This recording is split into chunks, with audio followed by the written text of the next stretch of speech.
I'm Caroline Simpkins, a former ballerina turned researcher, and in today's episode, we're diving into the incredible structure of the human foot, the foundation behind every plie, releve, and jeté. Throughout this episode, I'll be referencing a physical model of the foot and ankle that I have here with me in the studio. So if you're tuning in on an audio platform, I highly recommend checking out the video version of this episode on YouTube so you can follow along visually and get the most out of today's discussion. So let's talk about the foot. The adult human foot contains 26 bones, and between our 2 feet, that's 52 bones total, nearly a quarter of all the bones in the entire human body. These bones are organized into 3 main regions: the hindfoot, midfoot, and forefoot. Together, they form a dynamic, adaptable, and surprisingly strong base that enables standing, walking, running, jumping,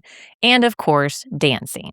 But in ballet, the foot goes far beyond locomotion. It must be strong yet flexible, stable yet expressive. It needs to absorb impact, generate power, articulate with elegance, and maintain precise alignment, all at the same time. Understanding the structure of the foot is essential not just for preventing injury, but for unlocking greater control, efficiency, and artistry in movement. Let's start with the hindfoot, which contains just 2 bones, the talus and the calcaneus. The talus sits atop the calcaneus and articulates with the 2 bones of the lower leg, the tibia and the fibula, to form the ankle joint, also known as the talocrural joint. This joint allows for the movements of plantar flexion and dorsiflexion, in other words, pointing and flexing the foot, both of which are absolutely vital to ballet technique. What's especially unique about the talus is that it has no muscles attached directly to it.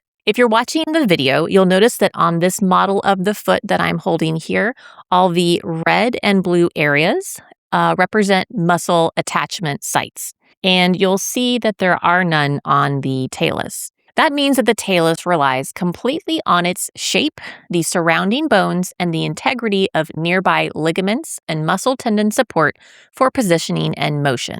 That makes it particularly vulnerable to misalignment, especially if there's a weakness or imbalance in the surrounding structure. Beneath the talus is the calcaneus, or the heel bone, which is the largest bone in the foot. It plays a major role in weight bearing, especially during jumping and landing. In ballet, the calcaneus acts as a fulcrum during transitions from flat to demi-point and full point. Maintaining proper alignment of this bone is essential to avoid placing unnecessary stress on the Achilles tendon, which attaches directly to it here and on other structures of the rear foot. Moving into the midfoot, we find 5 more bones: the navicular, the cuboid, and the 3 cuneiforms, the medial, intermediate, and lateral. These bones serve as a bridge between the rear foot and the forefoot and play a crucial role in the formation and function of the foot's arches. Let's talk about those arches. The foot has 3 primary arches: the medial longitudinal arch, the lateral longitudinal arch, and the transverse arch. These arches are essential for shock absorption, weight distribution, and force transfer during movement. Think of them as the foot's natural suspension system. The medial longitudinal arch is the highest and most prominent.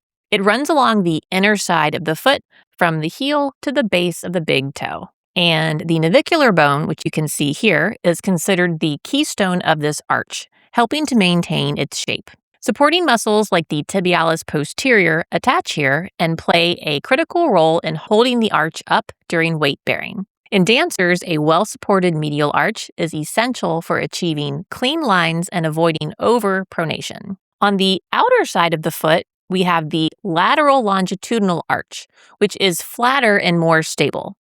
The cuboid bone, which articulates with both the calcaneus and the 4th and 5th metatarsals, helps to support this arch. Though less visually dramatic, the lateral arch is just as important, especially during side-to-side movements and quick directional changes like those found in Petit Allegro and contemporary choreography.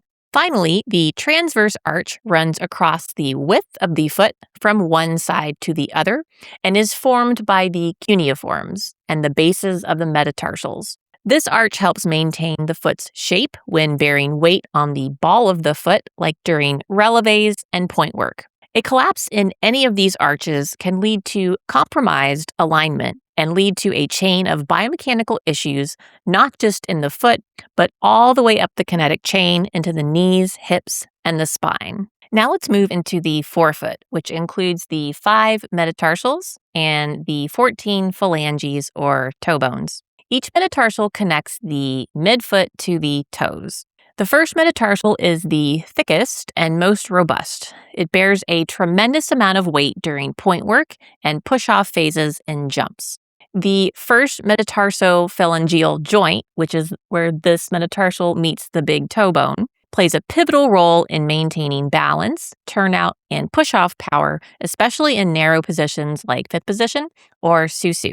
Metatarsals 2 through 5 are progressively more mobile, but also more susceptible to injury.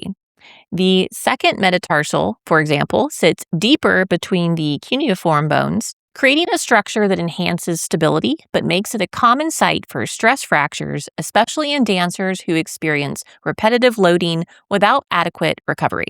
These overuse injuries, often called march fractures, can derail training for weeks if not addressed early. The phalanges, or toe bones, are small but mighty. Each toe has 3 phalanges, except for the big toe, which has just 2. These bones allow for fine motor control and are crucial in ballet for creating articulate footwork and supporting body weight on pointe. Their alignment affects not only technique, but also aesthetic line and injury risk. Conditions like bunions, hammer toes, and sesamoiditis often stem from misalignment or poor load distribution across the forefoot. Speaking of sesamoids, these tiny bones are often overlooked, but they play a big role. Located beneath the first metatarsal head, these tiny bones are embedded in the tendons of the flexor hallucis brevis. They act like pulleys to improve mechanical advantage and absorb shock. During pointe, the sesamoids endure intense repetitive loading, and if they become inflamed, it leads to sesamoiditis, a painful condition that requires careful management with proper shoe fit, padding, and rest. When you look at all of these bones together, it becomes clear. The human foot is a marvel of engineering. It's strong, adaptable, and sensitive. And in ballet, where forces can reach up to 12 times a dancer's body weight during jumps, the demands on this structure are extraordinary. Small misalignments, whether in the talus, the metatarsals, or phalanges, can affect turnout, limit jump height, reduce balance, and increase injury risk. On the other hand, a well-aligned, well-trained foot provides the foundation for excellence in technique and artistry. It's important to remember that while our foot structure, things like arch height, bone shape, and joint mobility, is largely genetically determined, function can absolutely be trained.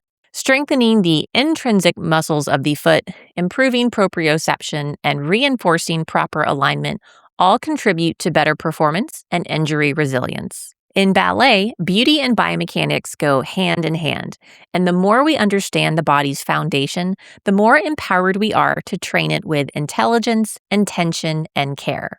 In next week's episode, we'll continue exploring the dancer's foundation, the foot, this time focusing on the muscles, ligaments, and tendons of the foot and the ankle. We'll discuss how these soft tissue structures interact with the bones we talked about today and how you can optimize their function through targeted training. Thank you again for tuning in, and I look forward to seeing you next time on the Ballet Science Podcast.